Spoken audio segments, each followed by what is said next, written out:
भोलेनाथ के सभी भक्तों और श्रोताओं को हमारा सादर प्रणाम। भोलेनाथ के भक्तों के लिए महाशिवरात्रि का दिन खास होता है। महाशिवरात्रि के दिन घर और मंदिरों में भगवान शिव की विधि विधान से पूजा अर्चना की जाती है। धार्मिक मान्यताओं के अनुसार महाशिवरात्रि के दिन भगवान शंकर की पूजा करने से कष्टों से मुक्ति मिलती है। महादेव के आशीर्वाद से मनोकामनाएं पूर्ण होती है। यह भी मान्यता है कि महाशिवरात्रि के दिन माता पार्वती की पूजा करने से भगवान शंकर प्रसन्न होते हैं। मित्रों, महाशिवरात्रि के विषय में विद्वानों के अलग अलग मत हैं। कुछ विद्वानों का मत है कि आज ही के दिन शिव जी और माता पार्वती विवाह सूत्र में बंधे थे, जबकि कुछ विद्वान ऐसा मानते हैं कि आज ही के दिन शिव जी ने कालकूट नाम का विष पिया था, जो सागर मंथन के समय समुद्र से निकला था। यह समुद्र मंथन देवताओं और असुरों ने अमृत प्राप्ति के लिए किया था।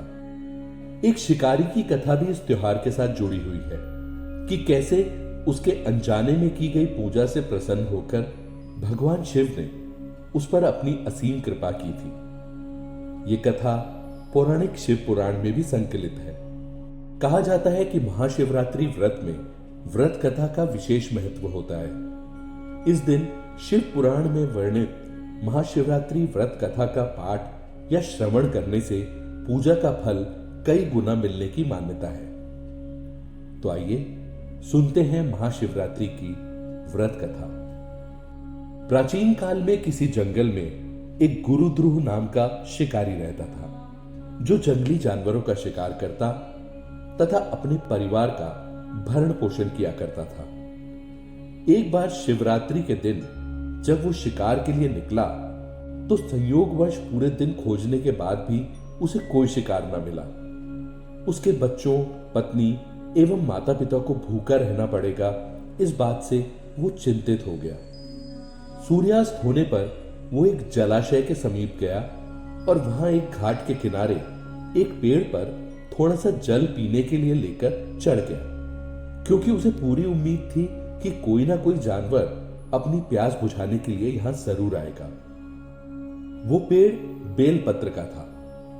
उसी पेड़ के ठीक नीचे एक शिवलिंग भी था, जो सूखे बेलपत्रों से ढके होने के कारण नहीं दिखाई दे रहा था।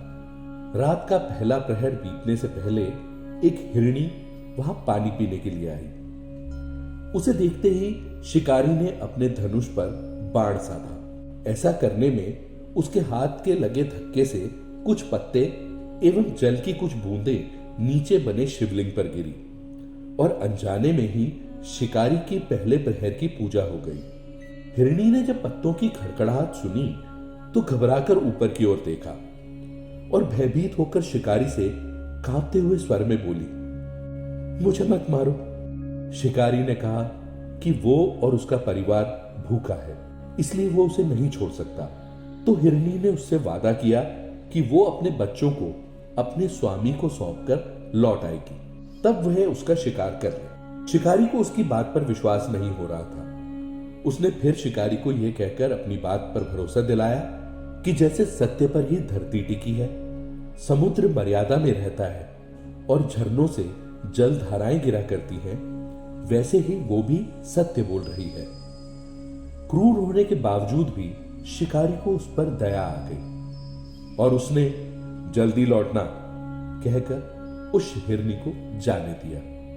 थोड़ी ही देर बाद एक और हिरनी वहां पानी पीने आई। शिकारी सावधान हो गया, तीर साधने लगा और ऐसा करते हुए उसके हाथ से लगे धक्के से पहले की तरह थोड़ा सा जल और कुछ बेलपत्र नीचे शिवलिंग पर जा गिरे और अनायास ही शिकारी की दूसरे प्रहर की पूजा भी हो गई। इस हिरनी ने भी भयभीत होकर शिकारी से जीवन दान की याचना की, लेकिन उसके अस्वीकार करने पर हिरनी ने उसे लौट आने का वचन देते हुए यह कहा कि उसे ज्ञात है कि जो वचन देकर पलट जाता है उसका अपने जीवन में संचित पुण्य नष्ट हो जाया करता है। उस शिकारी ने पहले की तरह इस हिरनी के वचन पर भी भरोसा कर उसे जाने दिया। अब तो वो शिकारी इस चिंता से व्याकुल हो रहा था कि उनमें से शायद ही कोई हिरणी लौट के आए, और अब उसके परिवार का क्या होगा। इतने में ही उसने जल की ओर आते हुए एक हिरण को देखा। उसे देखकर शिकारी बड़ा प्रसन्न हुआ। अब फिर धनुष पर बाण चढ़ाने से उसकी तीसरे प्रहर की पूजा भी स्वतः ही संपन्न हो गई। लेकिन पत्तों के गिरने की आवाज से वो हिरण सावधान हो गया। उसने शिकारी को देखा और पूछा, हे शिकारी, तुम क्या करना चाहते हो? वो बोला, अपने कुटुंब को भोजन देने के लिए तुम्हारा वध करूंगा। वो हिरण प्रसन्न होकर कहने लगा, मैं धन्य हूं कि मेरा यह शरीर किसी के काम तो आएगा। परोपकार से मेरा जीवन सफल हो जाएगा। पर कृपया करके मुझे अभी जाने दो, ताकि मैं अपने बच्चों को उनकी माता के हाथ में सौंप कर और उन सबको धीरज बंधाकर यहां लौट आऊं। शिकारी का हृदय अब तक उसके पाप पुंज नष्ट हो जाने की वजह से शुद्ध हो गया था, इसलिए वो विनय पूर्वक बोला, जो यहां आए सभी बातें बनाकर चले गए और अभी तक लौटे नहीं। यदि तुम भी झूठ बोलकर चले जाओगे तो मेरे परिजनों का क्या होगा? अब हिरण ने यह कहते हुए उसे अपने सत्य बोलने का भरोसा दिलवाया कि यदि वो लौटकर ना आए तो उसे वो पाप लगे जो उसे लगा करता है, जो सामर्थ्य रहते हुए भी दूसरों का उपकार नहीं करता। शिकारी ने उसे भी यह कहकर जाने दिया, शीघ्र लौट आना।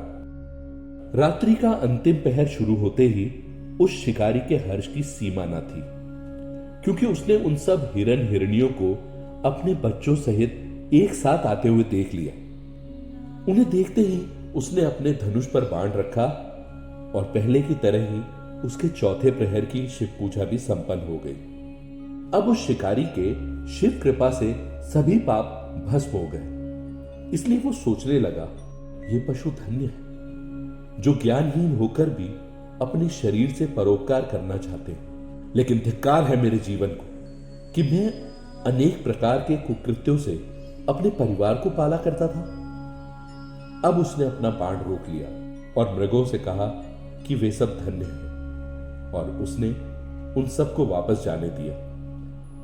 उसके ऐसा करने पर भगवान शंकर ने प्रसन्न होकर तत्काल उसे अपने दिव्य स्वरूप का दर्शन करवाया और उसे सुख समृद्धि का वरदान देकर गुह नाम प्रदान किया।